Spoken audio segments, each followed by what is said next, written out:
So you guys are down in Florida. You guys getting ready to? I see you got some tour dates lined up in the summertime in Europe. We do. Yeah, is that you think that's going to happen or what? You know, I'm optimistic, but who knows? I mean, with how everything's been, more than likely not. But I do hear rumblings that they're saying like by the end of the year. And since everybody's getting vaccinated and stuff now, like you can be hopeful. So that's what I've chose to be is optimistic. Yeah, I was just going to say you got some dates planned already. Kind of in pencil. So that's an optimistic first step, I suppose. Correct. Yeah. Even if it's something small, man, I think I speak for all musicians when we're just ready to do something, regardless of the size. Like, man, just to have your livelihood switched off immediately.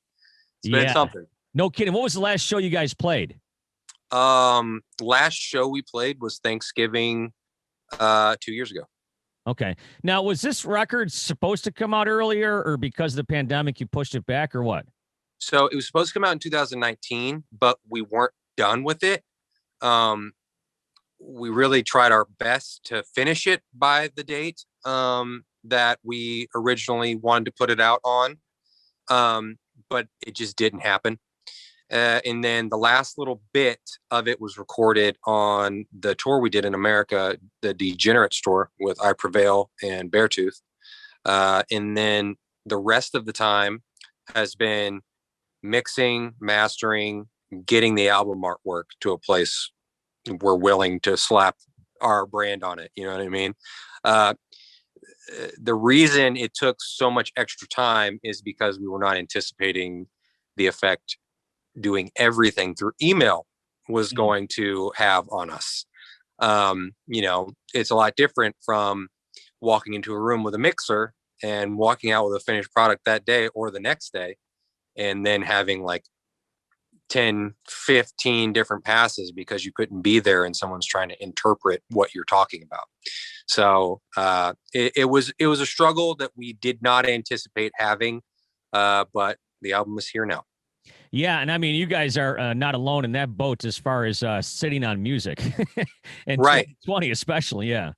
Honestly, man, like I don't even think it wasn't possible. It was legitimately not possible for us to put it out sooner than we did, because like even when we did get the album artwork done, there were still backups in printing albums like on vinyl and stuff. Vinyl plants are slammed right now because of COVID. Yeah. So we had to so that was another obstacle we had. We finally got the artwork right, and then everybody was like, there's no possible way to print your album artwork the way you created it to be presented unless we push the album back further. That was another obstacle we had. So we were like, let's just do a super deluxe version where the album artwork's actually the way it was intended to be.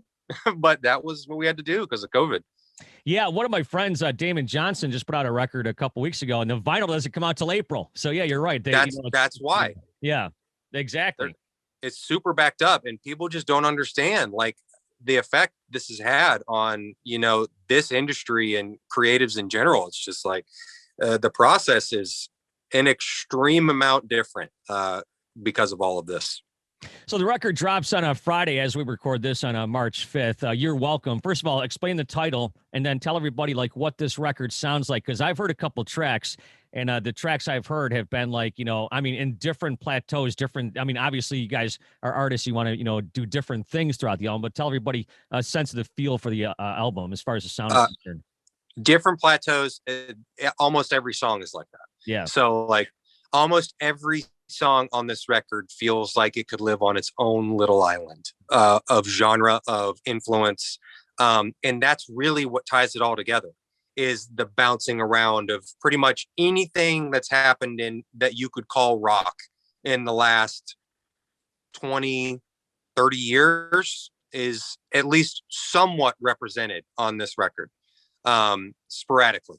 Mm-hmm. And then we have like the throughput of production by our producer Colin Britton that really ties that all together.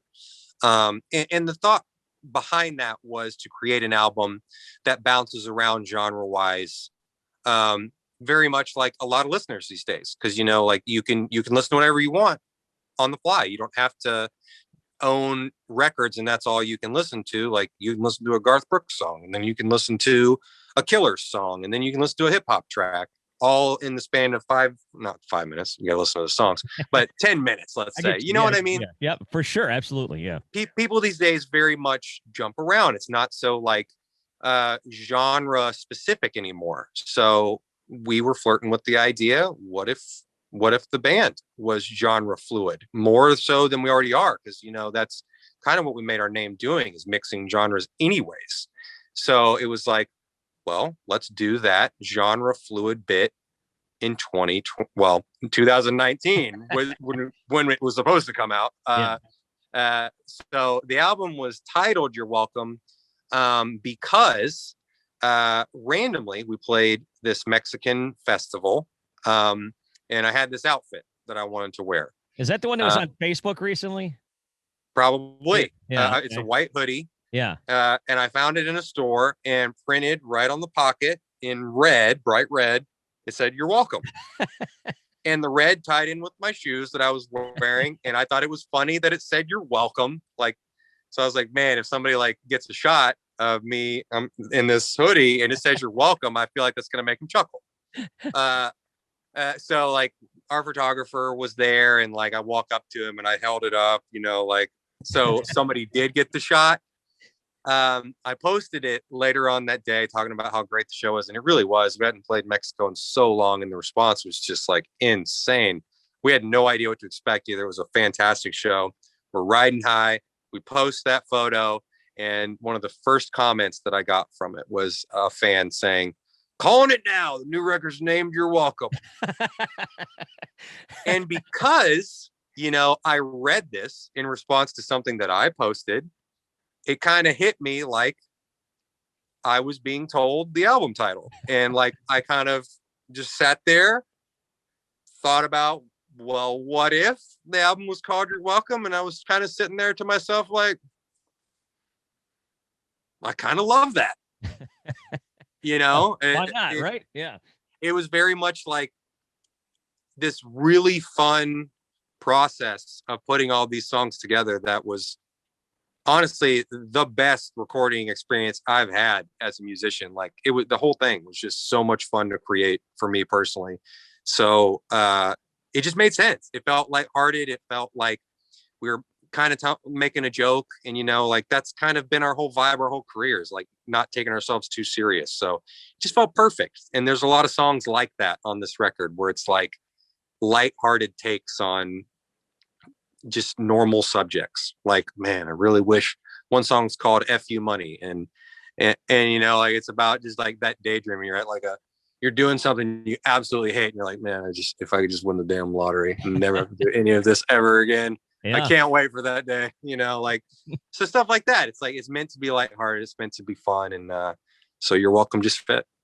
Yeah, F You Money for sure. We all wish we had a lot of that. So a couple of songs I heard obviously was Brick Wall, which is really heavy, and Everything We Need. Now, if I'm not mistaken, correct me if I'm wrong, that's how the record ends?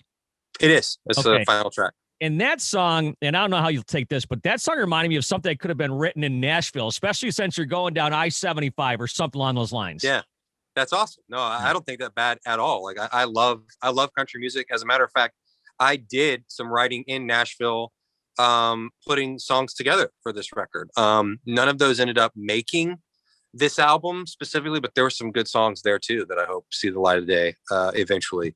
But that song was one of the last ones to come together, and it was a combination of two ideas.